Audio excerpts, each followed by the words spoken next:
Alors notre projet, il est né de l'expérience des chercheurs de l'Institut de recherche médicale des armées qui, depuis de nombreuses années, font des études sur le terrain, mais avec des outils qui ne sont pas adaptés.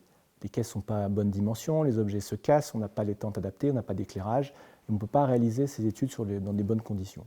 Et ça a été mis en exergue au cours de la crise Covid, où on a demandé d'aller faire sur le terrain des prélèvements pour pouvoir participer à la lutte contre la crise Covid. Et donc l'idée, ça a été de créer un laboratoire qui soit mobile, qu'on puisse facilement déplacer, qui soit modulaire, on peut l'utiliser tout ou en partie, afin de pouvoir répondre aux questions qu'on nous pose, soit de recherche, soit d'expertise, et éventuellement de participer à des crises sanitaires.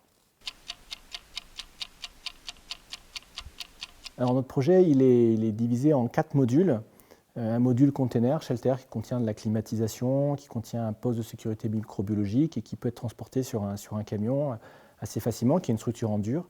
Il contient également un module qui, lui, est une structure gonflable, extrêmement légère, construite en utilisant les techniques du kitesurf, donc très résistante au vent, aux intempéries, et qui a la propriété de pouvoir être à l'intérieur rendue totalement étanche grâce à une structure en plastique qui se met à l'intérieur et qu'on peut mettre en dépressurisation.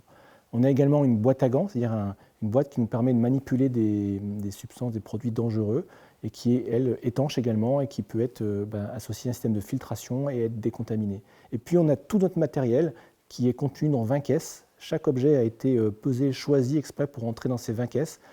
Chaque caisse fait moins de 35 kg et on peut les transporter facilement, prendre toutes les 20 caisses ou prendre que certaines selon ce qu'on veut faire sur le terrain.